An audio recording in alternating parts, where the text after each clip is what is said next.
Hey boys, it's HarmNone. Today I'm going to be going over whether or not you should buy a yacht in Grand Theft Auto Online in 2022 or 2023, or really any time. Now the yacht is a heavily debated subject in Grand Theft Auto Online. There's a lot of people that say no, absolutely never buy a yacht. It is a complete waste of money. On the other hand, there's guys that are like, if you don't have a yacht, you're broke. And then there's the guys that are somewhere in the middle that might have a yacht or they might not, and they're kind of like, whatever. If you want one, buy one. So in today's video, I'm going to be telling you my opinion on the yacht and whether or not you should buy it in Grand Theft Auto Online. Now I happen to know that when this video is released, the yacht is going to be on discount for 50% off, as well as all of the renovations on the yacht are also going to be 50% off because of the Black Friday sales. So these are going to be going from Friday, November 25th until Sunday, November 27th. So right now I'm aboard my yacht, standing on my Super Valido helicopter that came with my yacht. Now I have the most expensive yacht in Grand Theft Auto Online. This is the $10 million Aquarius yacht. Now there are three different yachts that are available in GTA Online. Of course, we have the Aquarius that you guys can see I'm standing on right now.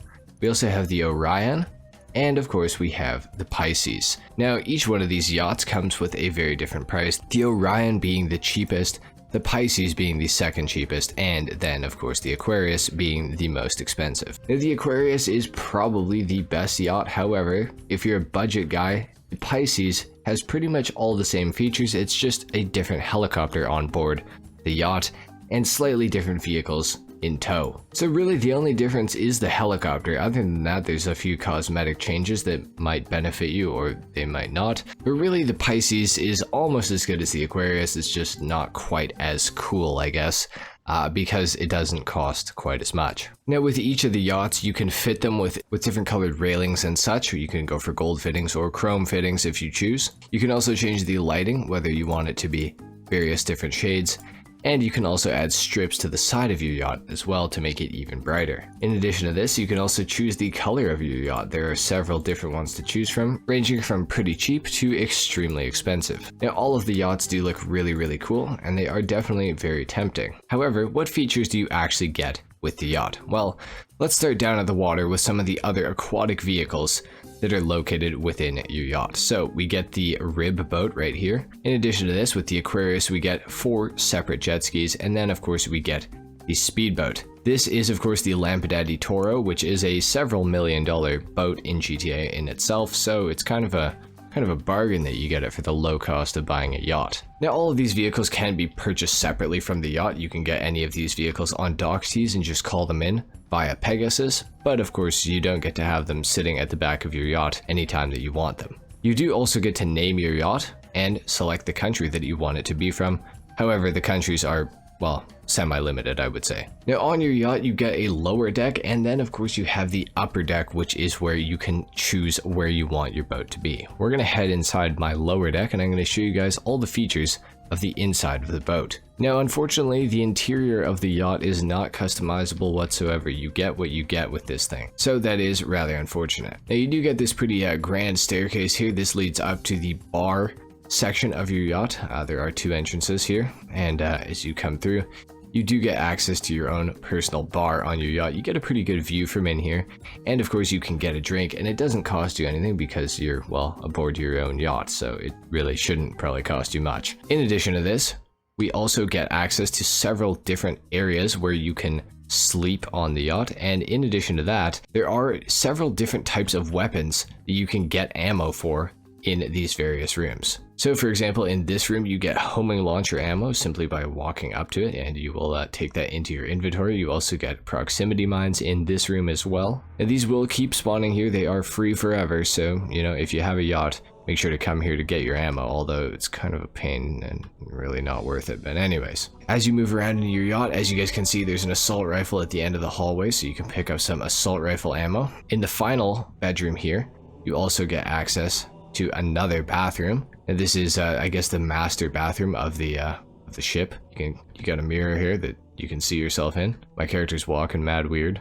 From each of these rooms, you do get a pretty decent view of outside. However, the only problem with this is you are pretty limited as to what you can actually see from your yacht, because there are only a few different locations where you can spawn this thing. In this room, you get access to MG ammo, which is kind of nice to have, I guess. And there's another bathroom in this room as well. And if you come through here, you get heavy sniper ammo, which is pretty nice to have actually. And that's pretty much it. Those are literally all the bedrooms in the yacht. So that's literally it for the first floor of the yacht. You get some free ammo and stuff like that. Kind of cool to have, not the best thing ever though. Now of course you do get access to this hot tub that's on your yacht, and when you get into it you will change into swimming gear.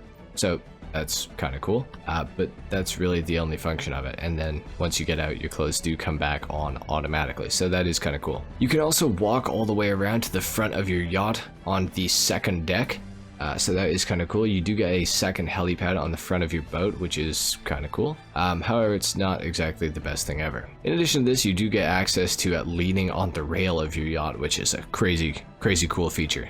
This is literally it. And then of course you get the option to stop leaning on the rail. Amazing feature, 10 out of 10. At the front of your boat, you also get some little seating areas here, which you can't sit at. However, at this one, I believe you actually can sit down, if I'm not mistaken. Yes, you can sit down. Incredible stuff.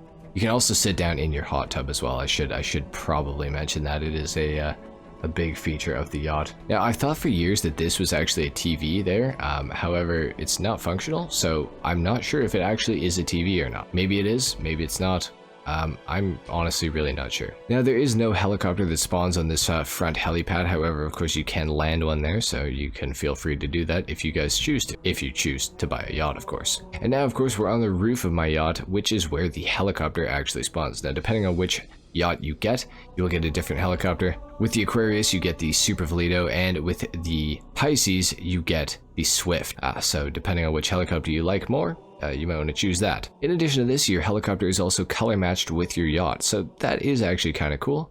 And, you know, semi-nice to have. And then, of course, we can head into the captain's quarters, and this is where the magic happens with the yacht. As you guys can see, there is a big map right here. This map will show you all the rough locations of where you can place your yacht on the map. Now, unfortunately, you can't drive your yacht like you can with the Kasatka, which kind of sucks, honestly. It kind of sucks a lot. However, what you can do is come up to the captain here and move your yacht for a fee, as you guys can see in the top left. It's going to cost 25 grand every single time. And once you move, you don't get to move back to that location for free. It's going to be 25 grand every single time. Now, you also don't get to see the yacht actually move. What they've done is, well, not as clever as they probably think it is. You get the illusion that your yacht is actually moving. However, the only thing that's actually moving is the camera. As you guys can see, the water is staying in the same place and the camera is just moving to the side. And they play a little bit of an engine sound effect to give the illusion that your yacht is actually getting closer. Now, this is pretty clever, you know, camera angling on Rockstar's part, but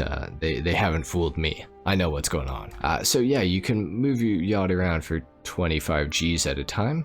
So every 4 times, that's $100,000. So there you go. Now you can also do the Super Yacht Life missions from your yacht, but they're bad. They don't pay very much money. They're kind of fun, but yeah.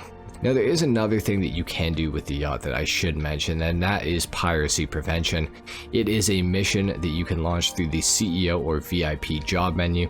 When you own a yacht, you have to be on your yacht in order to do it, and it will pay you $60,000 for basically 10 minutes of standing around and defending your yacht. Now, sometimes people will actually come and try to stop you from being able to do this. You basically have to hold down this little area on your yacht right here and not allow anybody to get into it. If they do get into it, you got to kill them within, I think it's 15 seconds, something like that. And if you successfully do this over the course of 10 minutes, you will be paid $60,000. So your yacht can actually technically generate you money. It's just not the most efficient way to make money in the game. The yacht is a very cool thing to have in GTA Online, but I cannot honestly say that it is super worth it. Now, depending on which yacht you get, I think that it becomes maybe slightly more worth it. For example, if you go for an Orion, it's going to cost you a lot less than going for an Aquarius. However, you are going to get a few less features like the helicopter that spawns in, as well as the boats at the back of your yacht. Now, the yacht is cool, especially if you're playing with friends. Cool to have your friends over to your yacht and, you know, do some various aquatic activities on the jet skis and whatnot. It's fun to do piracy prevention, things like that. But I just don't know if it's $10 million worth of fun. You're gonna have to do a lot of piracy prevention in order to pay this thing off. The super yacht life missions, you're gonna have to do a lot of those in order to pay this thing off. Basically, generally, I don't find that it is super worth it. It is kind of unique because you do have the ability to spawn on your yacht, which other than the Kasatka is the only way that you can spawn in the middle of the ocean. However, I just wish that your yacht was actually able to move. It's such a shame that it can't without paying the $25,000, which, you know, that does really suck. But to answer the question, is the yacht worth buying even at half price? I would say if you're buying it at half price, say if you can get an Aquarius for literally $5 million, I'd say it's not the worst purchase to make in GTA Online. If you're paying full price for the Aquarius, it's going to be a lot less worth it. However, it is still a cool thing to have. I am of the belief that the yacht is actually a neat thing to have in GTA. It's not super worth it, it's not something that's going to make you money, but it is something to say that yes, I have a yacht in GTA. So there is that aspect to it. They're good looking, they're really cool to go to, they're really cool to do for piracy prevention to stop people from attacking your yacht. They definitely do have their points. Well, you're not going to make any money with it. That's really the bottom line. It is an investment that you will not really make a return on. So that's just how you have to consider it. If you want to buy a yacht, if what I've told you in this video tells you yes, I do want to buy that, then I would say absolutely do it when this thing is on discount for 50% off. However, if what I've told you in this video has kind of told you I don't really want one of those even at 50% off, then absolutely do not buy one. If you have other things to buy ahead of the yacht, for example, like armored vehicles or maybe a jet, or, you know, things that are actually going to make you money like businesses, I would 100% buy the businesses before you would ever consider buying the yacht. For example, when this thing is on 50% discount, the bunker is also on 50% discount, so I would definitely say buy the bunker and all its upgrades before you buy a yacht. That is definitely a better use of your $5 million. For sure. However, if you've already got all the businesses and you really have nothing left to buy in GTA, I would say go ahead and pick up a yacht when it is 50% off. Anyway guys, that's pretty much all I have to say about the yacht in Grand Theft Auto Online. It is kind of cool to have. I've of course had one for about 6 years now, and you know, I haven't gone to it very many times, but it has been fun to own. So that's, you know, the bottom line really. Anyway guys, that's pretty much it for the video. If you enjoyed this, if you learned something about the yacht, a like is of course appreciated. If not, dislike, subscribe to the channel if you guys are new, and I will see you all in the next video. Until then, take care. Peace.